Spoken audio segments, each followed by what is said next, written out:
और inter okay करना है। इसको यहाँ से मैक्सिमाइज से बड़ा करना है। अब यहाँ से हम टाइप करेंगे मैटर कोड। मैटर कोड को लाने के लिए हमें टाइप करना पड़ेगा इक्वल टू रैंड नाम का कोड होता है। रैंड के साथ हम ब्रैकेट को शिफ्ट के साथ ओपन करते हैं, शिफ्ट के साथ क्लोज करके और इंटर करेंगे तो हमारा लिखा 3 पैराग्राफ 12 लाइन का मिलता है। तो हमारा सबसे पहला तो आता है होम मेन्यू आता है। होम मेन्यू हमारे 5 ग्रुप होते हैं। पहला आपका होता है क्लिपबोर्ड ग्रुप, दूसरा होता है फॉन्ट ग्रुप, तीसरा होता है पैराग्राफ ग्रुप, चौथा होता है स्टाइल ग्रुप, पाँचवा होता है आपका ईटिंग ग्रुप होता है। सबसे पहले हम लोग क्लिपबोर्ड पढ़ेंगे। क्लिपबोर्ड में पढ़ेंगे कट करना, कॉपी करना, पेस्ट करना। किसी वर्ड को हमें कट करके यानी एक कट करके हटा के उसको दूसरे स्थान पर रखना चाहते हैं तो हम कट और पेस्ट का यूज़ करते हैं। तो उस वर्ड को सिलेक्ट करना पड़ेगा और कट पे जाके क्लिक करना है, कहीं और स्थान पे कर्सर को क्लिक करना है और कर देना है पेस्ट। हम जितनी बार पेस्ट करते हैं उतना कॉपी उसका तैयार हो जाता है। इसी तरह से हमारा होता है कॉपी होता है। कॉपी का मतलब होता है डुप्लीकेट तैयार करना। किसी वर्ड का हमें डुप्लीकेट करना चाहते हैं, हम चाहते हैं जहाँ से कॉपी करें वहाँ भी शो करे और उस वर्ड को दूसरे स्थान पे पेस्ट करना है तो कॉपी करेंगे, दूसरी जगह पे कर्सर को रखते हैं और पेस्ट कर देंगे। जितनी बार पेस्ट करें उतना कॉपी होता चला जाएगा और जहाँ से मैंने कॉपी किया था वहाँ भी शो करेगा और जहाँ पेस्ट करेंगे तो वहाँ भी शो। यही होता है कॉपी और कट का यूज होता है। कट का काम होता है एक जगह से हटा के दूसरे स्थान पे रखना। तो उसको सेलेक्ट करना है जिसको कट करना है और कट पे क्लिक करेंगे और दूसरे स्थान पे क्लिक करके पेस्ट कर देना है। आप बच्चा फॉर्मेट पेंटर। फॉर्मेट पढ़ने के लिए हमारे पास पहले फॉन्ट ग्रुप का नॉलेज होना चाहिए। फॉन्ट ग्रुप में पहला जो आता है फॉन्ट वो आपका फॉन्ट। इसका मतलब होता है लिखावट को बदलना। तो सेलेक्ट करेंगे उस पैराग्राफ को जितने करना है तो फॉन्ट में जाके कोई एक फॉन्ट की स्टाइल ले लेते हैं हम यहाँ से। अगला ऑप्शन जो आता है हमारा आता है फॉन्ट साइज आता है। फॉन्ट साइज इसका एक लिमिट होता है मिनिमम और मैक्सिमम। मिनिमम जो होता है हमारा 8 होता है, मैक्सिमम जो होता है हमारा 72 होता है। बाकी बाई जो साइज़ आपको देना है यहाँ से अपने अकॉर्डिंग सेलेक्ट करना है। अगला ऑप्शन आता है हमारा आता है ग्रो फॉन्ट आता है। ग्रो फॉन्ट का मतलब होता है कि साइज़ को बढ़ाना, इंक्रीज़ करना। यानी हमें अगर 72 से भी अधिक करना है तो हम ग्रो फॉन्ट का यूज़ करते हैं। ये आपका 72 से भी बड़ा हो जाएगा। दूसरा ऑप्शन होता है श्रिंक फॉन्ट। श्रिंक का मतलब होता है कि हमें साइज़ को छोटा करना। इसका काम होता है छोटा करना। ये आपका 8 से भी छोटा होकर 1 तक चला जाएगा और बाकी जो आपको रखना है इसके लिए साइज़ बड़ा कर सकते हैं।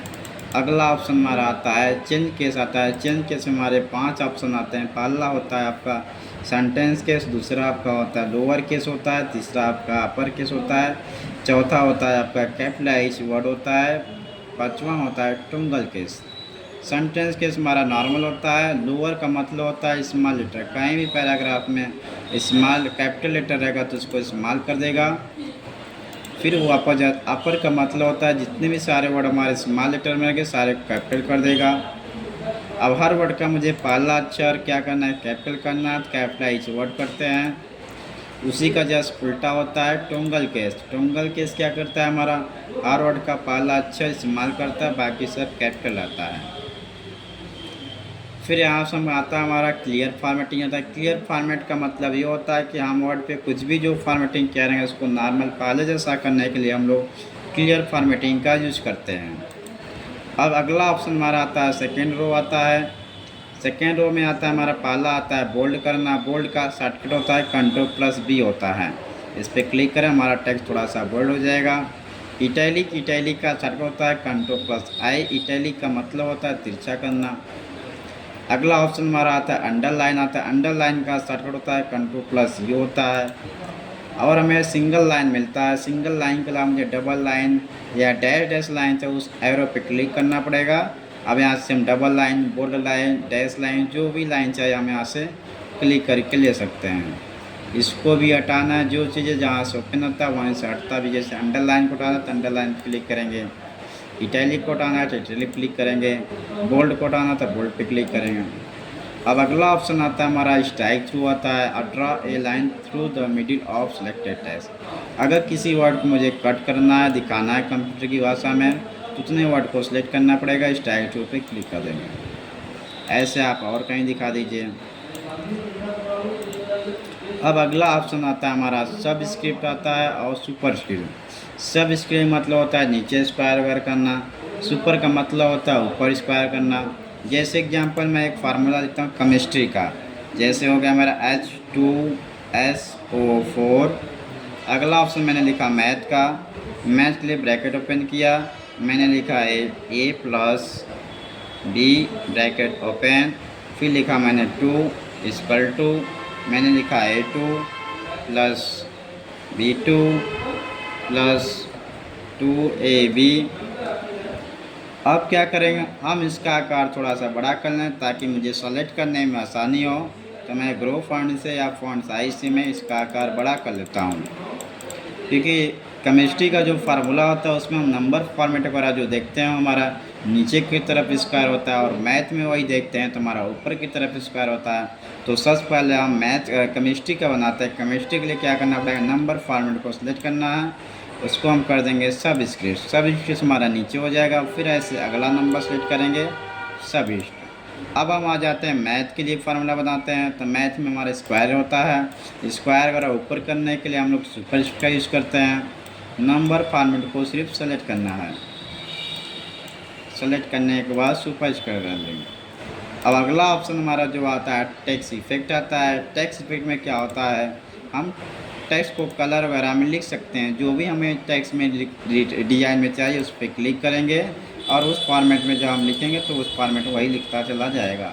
हम यहाँ से चेंज भी कर सकते हैं, कहीं दूसरा फॉर्मेट चाहिए तो मैं इस पर क्लिक किया, दूसरा फॉर्मेट लिया, फिर यहाँ पे लिखना चालू कर दिया। अगला ऑप्शन हमारा आता है, उसका नाम है टेक्स्ट हाईलाइट कलर। अगर मुझे टेक्स्ट के पीछे बैकग्राउंड कलर वगैरह करना है तो उसको सेलेक्ट करना पड़ेगा, उतने एरिया को, उतना एरिया क्या हो जाएगा हमारा कलर हो जाएगा। कोई एक कलर मैं सेलेक्ट कर लेता हूँ। ऐसे मुझे दूसरा कलर चाहिए तो मैं दूसरे जगह पैराग्राफ सेलेक्ट किया, फिर मैंने यहाँ से दूसरा कलर सेलेक्ट कर लिया। अगला ऑप्शन आता है हमारा फ़ॉन्ट कलर। फ़ॉन्ट कलर से क्या होता है, हम लिखावट वगैरह को कलर कर सकते हैं। तो मैं फिर से टेक्स्ट को सिलेक्ट करता हूँ जितने को करना है, फ़ॉन्ट कलर में जाके मैं यहाँ से कोई एक कलर चुन लेता हूँ। ऐसे अगला ऑप्शन मैं सेलेक्ट करता हूँ, अगला पैराग्राफ, फिर यहाँ से मैं दूसरा फ़ॉन्ट ले लेता हूँ, कलर्स, फिर सेलेक्ट किया, मैंने दूसरा फॉर्मेट किया। अब हम चाहते हैं जो भी मैंने टेक्स्ट फॉर्मेट पर अप्लाई किया है तो एक ही बार में सारे को नॉर्मल करना है। कंट्रोल ए से हमारा होता है ऑल सेलेक्ट, और हमारा आता है क्लियर फॉर्मेट। क्लियर फॉर्मेट से हम जो भी टेक्स्ट फॉर्मेट अप्लाई किए रहेंगे वो हमारा हट जाएगा। अब हमारा क्या हुआ, टेक्स्ट हाईलाइट कलर नहीं हटा। ये चीज़ें क्या होता है, फॉर्मेटिंग के अंतर्गत नहीं आता है, इसलिए जो टेक्स्ट हाईलाइट होता है जहाँ से लगता है वही से हमारा क्या होगा, नो कलर कर देंगे तो हमारा हट जाएगा।